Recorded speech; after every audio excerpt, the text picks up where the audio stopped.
Prendre le moins de buts, 3 suspendus à Lille ce soir dont Philippe Brunet. Asimovic est laissé au repos, puis elle poursuit son turnover avec Odell et Moussilou titulaire. Moussilou seul attaquant de pointe contré ici dans l'axe. Derrière, le ballon va être récupéré par Mathieu Bodmer, très actif. Le 1-2 est parfait avec Dumont. Bodmer qui s'avance devant le but corse et qui ouvre son pied gauche. 1-0, réalisme optimal pour le LOSC.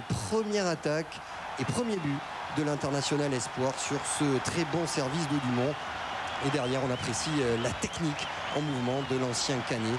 Un but plein de sang-froid. Pied gauche parfait pour éliminer Pento. 1-0, l'entame est lilloise. Makoun pour Bodmer, Dumont pour Moussilou. Le mouvement est parfait. Il élimine Quarmeux. Il va frapper de l'extérieur du pied gauche. C'était presque au même endroit pour le 2-0. Double buteur face à Sochaux et à Metz. Moussilou frappe à côté. En tout cas, souci défensif pour le Bastia de Ciccolini. Très fragile ces derniers temps et qui n'offre rien de rassurant, notamment dans l'axe. En fait, Bastia met 20 minutes à rentrer dans le match. Centre de Vanet. Le ballon qui va être récupéré au deuxième poteau par Hadji qui se met sur son pied gauche. Le centre d'Hadji, Jo se détend et finalement c'est Tchouki Bensada qui s'arrache pour marquer. Première occasion et là aussi premier but pour Bastia. Coup de froid sur Villeneuve d'Ascq et sur une défense lilloise apathique sur ce coup-là. En tout cas, fin d'invincibilité pour Silva. C'est aussi le premier but encaissé par Lille à domicile. Bastia s'est relancé mais ne s'est toujours pas véritablement rassuré défensivement. Regardez cette erreur de relance d'Uras, plein axe, le ballon est récupéré par Moussilou pour un missile hors cible. Pento souvent abandonné en première mi-temps par sa défense. Et Moussilou, lillois jusqu'en 2008, qui doit franchir les paliers avec le LOSC.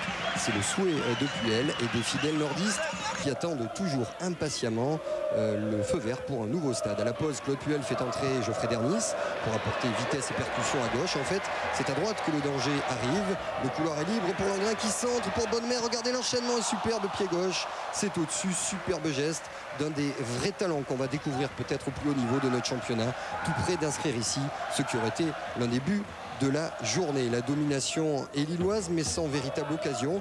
Bastia qui s'est retrouvé défensivement. En fait, il faut attendre un quart d'heure pour voir Makoun comploter avec Odembouigui entrer en jeu.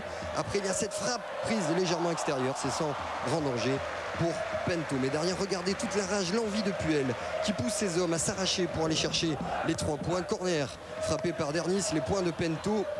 Le ballon qui est dégagé, peut-être une faute de Chalmé sur Bensada, ballon qui va revenir dans les pieds de Geoffrey Dernis, un gaucher à droite, c'est bien pour les centres rentrants, le ballon qui passe devant tout le monde et qui finit au fond des filets de Pento, le ballon qui est dévié, on va le voir au ralenti, par le dos de Matengu et que personne ne touche, comme face à Paris. Un but vraiment bien malheureux pour Bastia qui encaisse là ce but contre son camp. Ballon très légèrement dévié par le dos de Matengu. 2-1 pour Lille et les Corses qui vont pousser dans les ultimes secondes pour essayer d'arracher le nul avec ce coup franc de Vanet. La tête de Matengu, Tony Vérel entre en jeu qui reprend l'arrêt de Silva. C'est terminé. 2-1 pour Lille qui remporte son 6e succès consécutif. Tout sourit aux nordistes ce soir à défaut d'être brillant. Le LOSC a été patient, toujours cherché à jouer vers l'avant, ensemble jusqu'au bout. Presque une devise pour l'un des dogs très en vue ce soir, Mathieu Bodmer.